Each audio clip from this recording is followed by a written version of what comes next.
माझे नाव चैतन्य कैलास बेलकर. आता 9वी मध्ये शिकतो. माझ्या शाळेचे नाव श्री साईनाथ हायस्कूल आगुडी. आपला ग्रोईंग डॉट्सचा जो उपक्रम शाळेच्या माध्यमातून तुला उपलब्ध करून दिलेला होता, तर तू 2 ते 3 महिने त्याचा वापर केला. तर तुला त्याच्यात नेमका काय फायदा झाला बरं? मला पेपर मध्ये MCQ क्वेश्चन मुळे खूप फायदेशीर ठरले. परत मला व्हिडिओ मी जे बघत होतो ग्रोईंग डॉट्सचे, त्यामुळे मला तो धडा पूर्णपणे समजत होता. आणि मला मराठी, मॅथ, भूगोल आणि इतिहास या सब्जेक्ट पेपर मध्ये खूप सोपे गेले ग्रोईंग डॉट्स मुळे. ओके. बर तुला चैतन्य, तुझे वीक सब्जेक्ट कोणते, म्हणजे वीक चॅप्टर कोणते, आणि ते तुला समजायचं का ऍप मध्ये की तुला कोणते चॅप्टर अजून नीट समजलेले नाहीयेत ते? हो सर. ओके. मग ते कसं समजायचं तुला?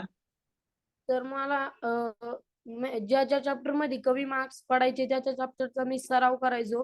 त्यामुळे मला कळायचं की तो सब्जेक्ट किंवा तो चॅप्टर खूप वीक आहे माझ्यासाठी. आता जनरली बघ, आता पालक काय म्हणतात की मुलांच्या हातामध्ये मोबाईल देऊ नये. तर तुला काय वाटतं, तुझे वडील तुला मोबाईल द्यायचे, तर तुझं काय मत येतं याच्यामध्ये? मी पप्पाला बोलायचो की मला अभ्यास करायचा आहे. शाळेच्या सरांनी सांगितले की हे ऍप डाउनलोड करून सोडवत राहा.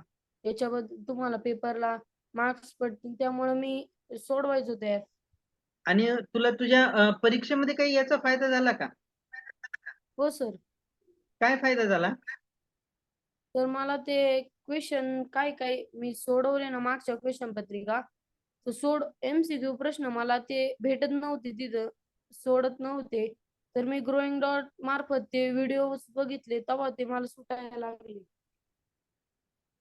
ओके. एक सांग अजून, की तुला आता मागचे 2-3च महिने आपण तो उपक्रम शाळेमध्ये राबवलेला होता. पण तुला जर आता तू पुढच्या वर्गामध्ये ज्यावेळेला जाशील, तुला जर पहिल्या दिवसापासून जर हे उपलब्ध करून दिलं, तर तुला काय फायदा जाणवेल बरं चैतन्य? तर मग 9वी ऑलरेडी हार्ड असते, तर ती मला थोडीफार सोपी तरी जाईल ग्रोईंग डॉट मुळे.